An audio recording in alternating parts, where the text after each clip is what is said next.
Welcome to my channel GS research and research today.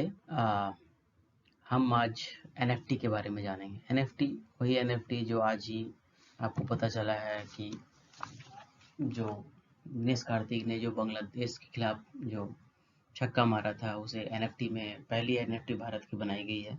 Amitabh Bachchan ने भी आज अनाउंस किया है कि एनएफटी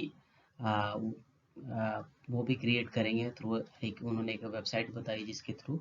तो एनएफटी है क्या, हम ये जानेंगे। एनएफटी एक तरह का एक इंटरनेट एसेट है जो कि आपको देखने के लिए मिला है। अभी ब्लॉकचेन टेक्नोलॉजी है, ये ब्लॉकचेन टेक्नोलॉजी से ही एनएफटी का कॉन्सेप्ट आया है। और ये इथेरियम जो ब्लॉकचेन है उससे इसको सिक्योर किया जाता है। एनएफटी आज के डेट में डिजिटल कह सकते हैं यूनिक आर्ट भी है, डिफरेंट स्ट्रक्चर्स भी इसे कर सकते हैं, डिजिटल वर्क भी हो सकता है, डिजिटल कलेक्टिबल भी हो सकता है, डोमेन नेम भी हो सकता है और बहुत सारी चीज़ें इसमें आप इंक्लूड कर सकते हैं।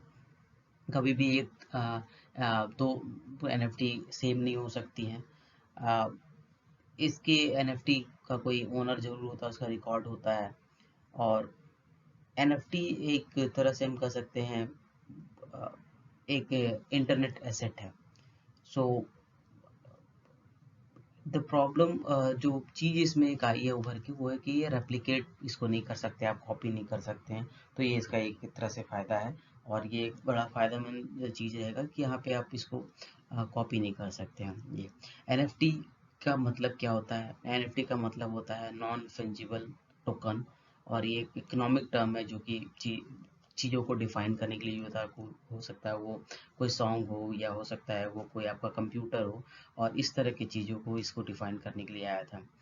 फंजिबल आइटम्स क्या होते हैं? ये डिफरेंट वैल्यू से डिनोट होते हैं। ये आप डॉलर से डिनोट कर लीजिए, इसको रुपये से डिनोट कर लीजिए। तो इस तरह से ये एक तरह से एक एनएफटी का नया कॉन्सेप्ट आया है। अब एनएफटी काम कैसे करता है अगर हम देखें तो एनएफटी काम करने का तरीका एक तरह से डिफरेंट है BRC20 टोकन और डी लिंक DIA और लिंक के अलग से। यहाँ पे जो एनएफटी है ये ओनरशिप को आप क्लेम कर सकते हैं। ये यूनिक पीस होता है डिजिटल डाटा का। और आप इसको ट्रैक भी कर सकते हैं विद आप इथेरियम ब्लॉकचेन के थ्रू। और इसके आप इसका इसको आप एज एन एसेट भी यूज़ कर सकते हैं, डिजिटल एसेट। और ये बहुत तरह की चीज़ हो सकते हैं। क्या डिजिटल आर्ट है, जैसे GIF बोलते हैं उसको, वो है म्यूज़िक को आप इसको बना सकते हैं, इससे वीडियोस होते हैं उसको आप एनएफटी कर सकते हैं। और रियल वर्ल्ड आइटम्स में जैसे कि आप अपना कोई आपने रजिस्ट्रेशन किया है, कोई डीड किया है, कोई आपके पास कोई टोकन है, इन सारे सिग्नेचर्स हैं, इनको हम एनएफटी कर सकते हैं। आप एनएफटी का एक टाइम में एक ही ओनर हो सकता है, ये एक फ़ायदा इसका है। और यूनिक आईडी के थ्रू इसके ओनर्स डिसाइड होते हैं। और इसीलिए एनएफटी बड़ा इंपॉर्टेंट है। स्पेशल प्रॉपर्टी है क्योंकि टोकन मिंटेड बाय होता है। जैसे कि हम लोग कहते हैं, अभी बहुत सुना, आप लोगों ने सुना होगा क्रिप्टो करेंसी, क्रिप्टो करेंसी। तो एनएफटी उसी तरह का एक कॉन्सेप्ट है। बस ये क्या एक डिजिटल आर्ट की तरह काम करता है। क्योंकि इसको एक्सेस करना आसान है क्योंकि इथेरियम एड्रेस से ये एक लिंक रहता है और आप इसको आराम से, ये आप इस तरह का टोकन है जिसको आप एक दूसरे से इंटरचेंज नहीं कर सकते। ये यूनिक टोकन होते हैं। और इसका जो ओनर होते हैं और इसके जो इन्फॉर्मेशन होते हैं उसको आप वेरीफाई भी कर सकते हैं। ये इथेरियम के एनएफटी मार्केट के थ्रू ये सेल किया जाता है। बहुत सारे लोग इसको आप देखिएगा आजकल सेल करते हैं ऑनलाइन। और बहुत इसका एक छोटे छोटे मतलब एनएफटीज बनती है और उसका बहुत अमाउंट अच्छा मिलता है, मतलब पैसे मिलते हैं। एनएफटी एक तरह से कह सकते हैं दैट एनएफटी से आप कह सकते हैं कि आप इसके क्रिएटर हैं। ये सबसे बड़ी बात है। इसका कॉपी आप कोई नहीं कर सकता इस कारण से। और इससे आप रॉयल्टीज कमा सकते हैं जब आप इसको सेल करेंगे। और आप मार्केट में इसको सेल भी कर सकते हैं और इससे आपको फ़ायदा मिल सकता है। तो इस तरह से इसमें आप रॉयल्टीज कमा सकते हैं और आपको क्रिएटर्स को मिलता है अगर वो सेल होता है, कोई एनएफटी आपने क्रिएट किया है तो। एनएफटीज किस लिए यूज़ होता है ये डिपेंड करता है कि यूज़र उसको किस तरह से यूज़ करना चाहता है। डिजिटल कंटेंट के लिए, गेमिंग आइटम के लिए, डोमेन नेम के लिए, फिजिकल आइटम के लिए, इस तरह से इसका यूज़ किया जाता है।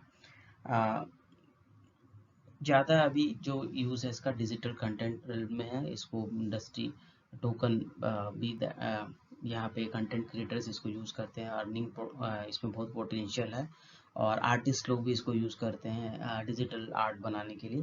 तो ये इसका बड़ा फ़ायदा है, ये मार्केट में बड़ा एक आगे बढ़ सकता है। अब फिजिकल आइटम्स को कैसे हम टोकन करते हैं, जो कि अभी डेवलप नहीं हुआ है अभी डिजिटल करने के, लेकिन फ्यूचर में ये है कि ये आगे भी इस तरह से यूज किया जा सकता है। एनएफटी कैन, हमको इसको डिसेंट्रलाइज्ड फाइनेंस की तरह से भी देखा जा रहा है। टुगेदर इसको अलग तरह से जैसे एनएफटी से आप लोन और ये सारी चीज़ें में इसको इंक्लूड कर रहे हैं, लेकिन ये भी अभी डिस्प्यूटेड मैटर है, just like crypto currency. India में जैसे अभी रूल्स नहीं है उस तरह से इलीगल, पहले इसको कह दिया गया, फिर बाद में सुप्रीम कोर्ट ने कहा कि नहीं इलीगल है, तो ये चीज़ें इवॉल्व हो गए हैं। तो एनएफटी बेसिकली आप कह सकते हैं कि ये अभी इसका थोड़ा सा डाउटफुल है कि ये फ्यूचर में क्या किस तरह से जा सकता है।